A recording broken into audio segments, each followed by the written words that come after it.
Bueno, continuando con la fuente de alimentación universal, vamos a ver el bloque rectificador. El bloque rectificador básicamente lo que se encarga es de la corriente alterna, que es cambia de polaridad, convertirla en corriente continua, que no cambia de polaridad. Esta corriente es importante para la alimentación de los dispositivos electrónicos, dado que ellos solamente se pueden alimentar con corriente directa. La corriente alterna se usa solamente como señales para alimentar los diferentes bloques electrónicos, pero eh, la alimentación siempre es con corriente directa o corriente continua.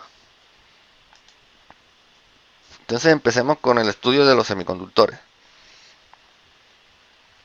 Los semiconductores, después de un proceso de purificación que se hace a través de un proceso industrial,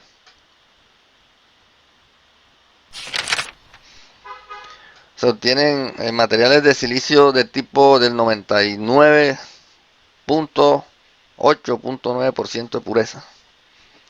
Estos materiales son cristales totalmente aislantes de silicio. Se llaman semiconductores intrínsecos. El silicio y el germanio que se usan como semiconductores son muy abundantes en la Tierra. Particularmente el silicio se encuentra en la arena común. Es un elemento muy abundante, muy barato. El valor agregado lo da cuando se procesa. Entonces, en un cristal de silicio, el cual ha sido sometido a purificación, los átomos se organizan en forma de cristal, una estructura cristalina, y como ellos tienen, el silicio tiene cuatro electrones en su último nivel, eh, hace enlaces covalentes con los átomos contiguos y forman los 8 electrones en su último nivel, por lo tanto queda un átomo estable y es totalmente aislante, no permite la conducción de corriente. Solamente sería conductor en la superficie externa. La superficie externa.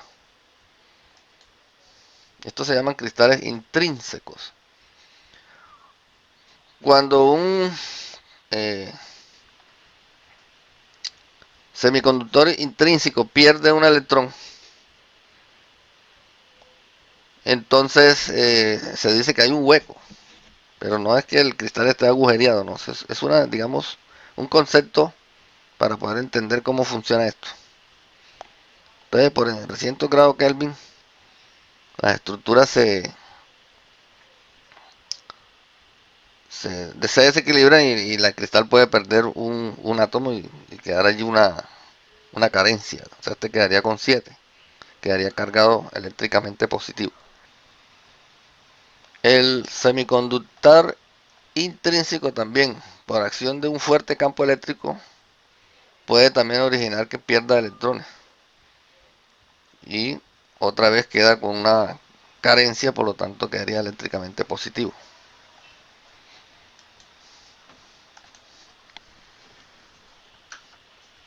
La corriente, conclusiones, la corriente de un semiconductor es debido a dos tipos de portadores de carga, huecos y electrones.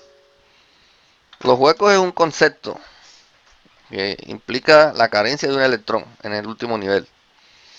La temperatura afecta fuertemente las propiedades eléctricas de los semiconductores. A mayor temperatura, más portadores de carga y menor resistencia.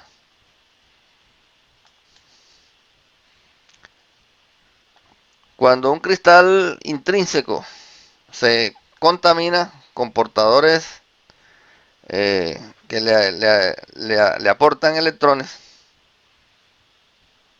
se convierte en un material extrínseco tipo N, semiconductor extrínseco tipo N. Las impurezas que se le pueden agregar a través de un proceso de altas temperaturas y de difusión son el antimonio y otros más. Son impurezas del grupo 5 de la tabla periódica. Son varios, ustedes revisan la tabla periódica y encuentran varios allí. El antimonio es uno de esos. Al anexar un átomo de antimonio a una estructura cristalina de silicio, miren lo que ocurre. Como el antimonio tiene 5 y el silicio tiene 4, al hacer los enlaces covalentes queda con 8 y queda uno sobrando aquí, que serían 9. 5 y 4, 9. Entonces va a tener el cristal muchos electrones libres y se vuelve conductor. Esto sería un material tipo N. Conduce los electrones.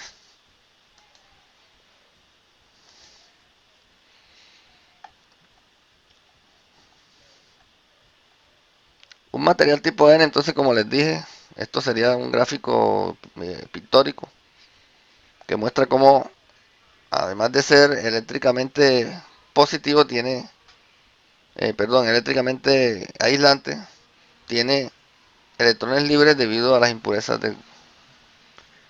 que se le agregaron del grupo 5. De manera que va a ser eléctricamente conductor. A estas corrientes que pasan por este tipo de cristal se le llaman portadores mayoritarios de carga. Memoricen esa palabra, portadores mayoritarios, porque en el cristal se dan dos corrientes, la corriente de electrones y la corriente de huecos. Entonces, esas dos corrientes son portadores mayoritarios.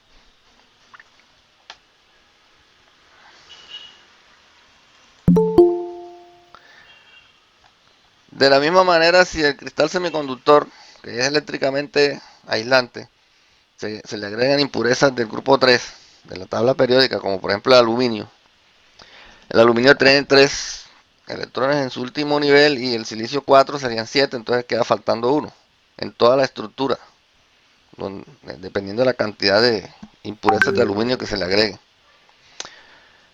De manera que tendríamos lo que se conoce como un concepto de hueco. O sea que el cristal quedaría eléctricamente positivo. Sería un cristal extrínseco tipo P. En el esquema pictórico sería más o menos así. Entonces ahí hay aquí muchos huecos por allí en el cristal, debido a que el aluminio eh, carece o tiene 3 electrones y el silicio 4 son 7, que entonces queda uno faltando. Este es el material extrínseco tipo P. Queda eléctricamente positivo todo el cristal.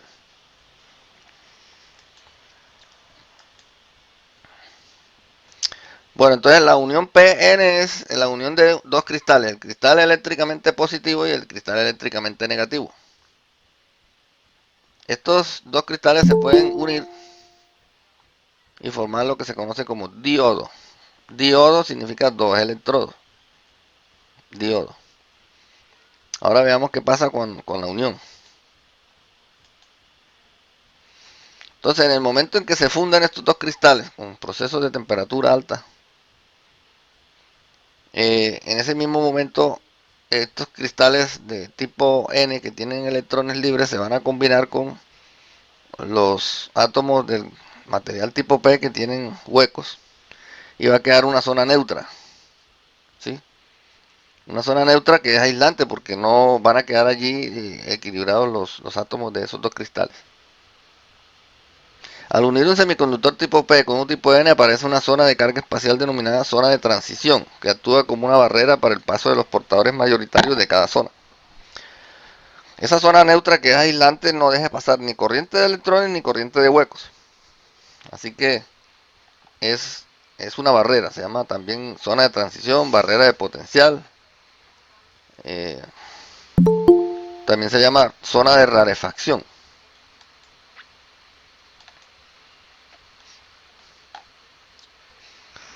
Bueno, ahora veamos qué pasa cuando estos dos cristales que están unidos de esta manera se le introduce una fuente de voltaje. Se le colocan dos electrodos y se polariza con una fuente de voltaje. Teniendo el positivo de la fuente al material tipo N y el negativo al material tipo P. O sea que al estar polarizado de esta manera se dice que se ha polarizado inversamente el diodo. o la unión PN. Esta es una polarización inversa, porque estamos aplicando el positivo de la fuente al cristal tipo N. Es inverso. ¿Qué sucede aquí en este caso? En este caso, la zona de unión, la zona de rarefacción, la zona neutra, se va a ampliar. Se va a ampliar porque esta carga positiva va a hacer que los electrones que están libres en el cristal se vayan hacia el terminal positivo. Y lo mismo va a suceder acá y se van a recombinar más electrones aquí en esta zona de unión por efecto de la presión de las cargas de la fuente. Y esta zona se va a ampliar hacia acá y hacia acá. O sea que va a ser más difícil que conduzca. ¿Hasta dónde es el límite de ampliación? A medida que se va aumentando el voltaje aquí, esta zona va ampliándose hasta que llega aquí al límite del cristal. Ese es el voltaje de polarización inversa máximo que se le puede aplicar al diodo. Si llegáramos a aplicar más de ese voltaje, el diodo se va a recalentar por efecto de las corrientes de portadores minoritarios y se va a echar humo, va a explotar y va a echar humo, se va a dañar. La zona de transición se hace más grande con polarización inversa, no hay circulación de corriente.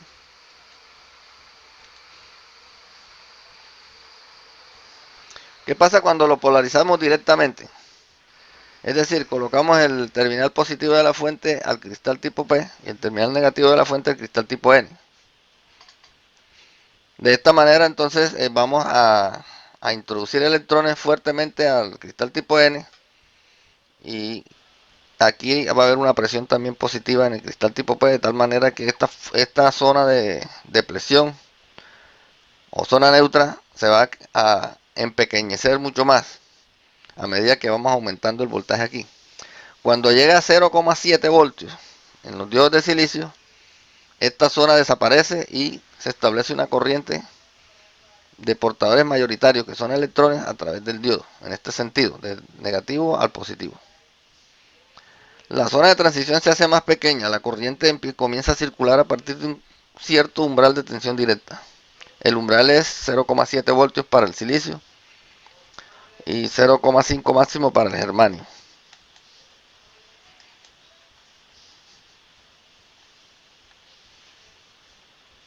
La recombinación de electrón hueco hace que la concentración de los electrones en la zona P disminuya al alejarse de la unión.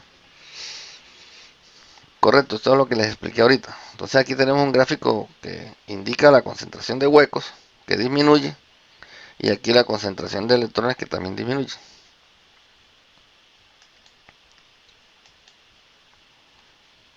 Conclusiones. Aplicando tensión inversa no hay conducción de corriente.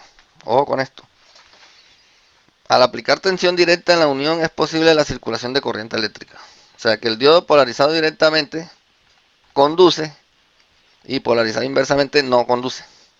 Este es el símbolo del diodo, tiene una flechita indicando la dirección de la corriente que entra por el terminal positivo en el sentido convencional y sale por el terminal negativo.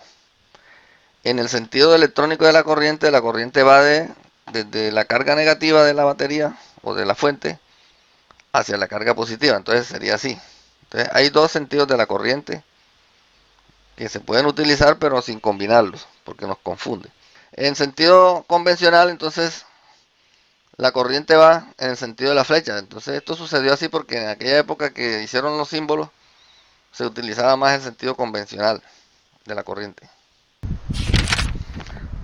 En este gráfico vamos a representar en el plano cartesiano voltaje contra corriente. Voltaje en el eje horizontal, corriente en el eje vertical. De esta manera entonces un circuito abierto se podría representar de la siguiente manera. ¿Sí? Un circuito abierto no hay ninguna corriente, o sea, hay cero corriente. No hay ninguna corriente porque está abierto. Ahora miremos el caso del corto. En el caso del corto hay corriente máxima, pero no hay voltaje. Si hay una resistencia en el circuito, entonces va a haber voltaje y corriente. Hay una caída de tensión en el resistor y también va a haber una corriente. Entonces la curva de voltaje contra corriente tendría esta inclinación, una pendiente de 45 grados. En la batería, o sea, en una fuente, se podría representar que hay voltaje, ¿sí? Pero no hay corriente. Hay voltaje aquí, pero no hay corriente. Esta es una fuente de voltaje. Y en una fuente de corriente, entonces tenemos corriente, pero no tenemos voltaje. El voltaje es cero. Esta representación es importante cuando uno va a utilizar equipos de diagnóstico electrónico. Características del diodo. Idealmente permite corriente directa. Se comporta como un cable en polarización directa y bloquea o no permite la corriente en polarización inversa. Se comporta como un alambre roto o un cable roto. Entonces cuando yo polarizo el diodo directamente, va a haber corriente. Aquí está. Va a haber corriente una vez que el voltaje entra a la zona de polarización directa. Entonces va a haber una corriente máxima. Este es un comportamiento no lineal. Porque a medida que aumenta la corriente, el voltaje sigue siendo cero allí. Entonces no hay linealidad. Linealidad hubiera si aumentara el voltaje en el diodo también, así, de esta manera. Bueno, el diodo real es diferente. El diodo real necesita 0,7 voltios. Aquí en el silicio de 0,5 a 0,7 voltios para entrar en conducción de corriente. Entonces cuando uno lo polariza directamente, si tú le aplicas por ejemplo 12 voltios, él rápidamente va a alcanzar los puntos 7 y va a conducir en un corto periodo de tiempo. O sea, estamos hablando de microsegundos, milisegundos. Sí, pero si usted coge una fuente variable y empieza a aumentarle de a poquito, usted va a ver que cuando llegue a los puntos 7 voltios, él va a conducir. Usted puede colocarle un LED conectado aquí al diodo con un resistor y empezar a aumentar el voltaje y se dará cuenta que cuando llegue a punto 7 se empieza a encender el LED. Distintas aproximaciones. Entonces tenemos el diodo ideal que conduce apenas se le pone voltaje, eso no existe. Entonces aquí estamos corrigiendo la curva. Primero lo ideal, luego solo tensión, luego aparece la resistencia, va a haber una pequeña inclinación y finalmente esta es la curva real. Va a haber conducción, polarización inversa, que es una corriente de portadores minoritarios. Y luego a los puntos 7 va a conducir, pero no va a ser instantáneamente, sino que a medida que aumenta el voltaje, su corriente va aumentando hasta llegar a un punto en que ya la corriente se estabiliza.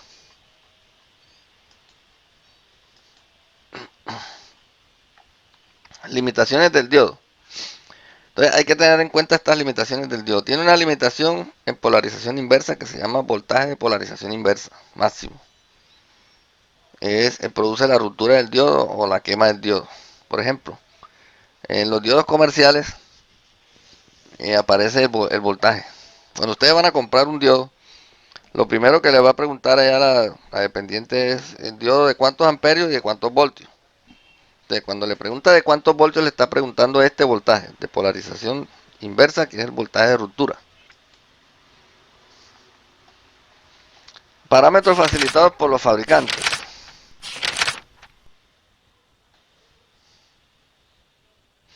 Tomamos como ejemplo el 1N4007. Entonces tiene un voltaje, una tensión inversa de 1000 voltios. ¿Sí? Una corriente máxima de 1 amperio. Un voltaje hacia adelante de una caída de tensión directa de 1 volt cuando ya está conduciendo a su máxima corriente. Recuerden que empieza a los 0.7 voltios. Tiene una corriente de portadores minoritarios de 50 nanoamperios. Esta es la corriente que calienta el diodo. Estos ya son datos reales del fabricante. Entonces esta sería la curva, ¿no? Aquí está el voltaje de polarización reverso máximo, que aquí se rompe el diodo. O sea, aumenta la corriente en sentido inverso, quiere decir que se rompe. Y aquí están los puntos 7 de conducción. Hasta más o menos un voltio llega a la corriente máxima. El 1N4148, muy utilizado en electrónica, tiene un voltaje de polarización reversa de 100 voltios, perdón.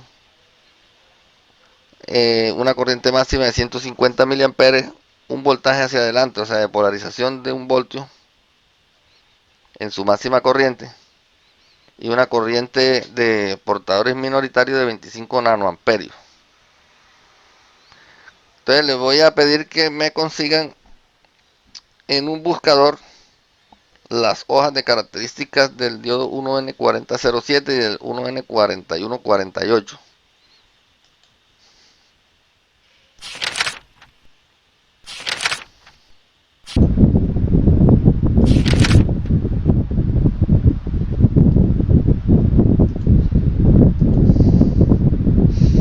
Bueno, ahora vamos a ver entonces, de acuerdo a los parámetros facilitados por los fabricantes, el diodo tiene un tiempo de recuperación. Cuando él conduce en forma directa, o sea, coge el semiciclo positivo, está polarizado directamente, y aquí cambia a polarización inversa, porque la corriente alterna cambia de polaridad. Entonces, al cambiar de polaridad, él no cambia instantáneamente, no se recupera instantáneamente. Entonces, mire lo que sucede en el diodo.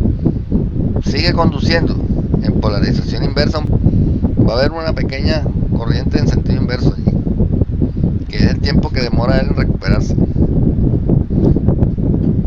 A alta frecuencia se aprecia un intervalo en el cual el diodo conduce corriente inversa. Esto es en las frecuencias altas, ¿no? En las frecuencias bajas, así como 60 ciclos, no se presenta ese fenómeno tan pronunciado.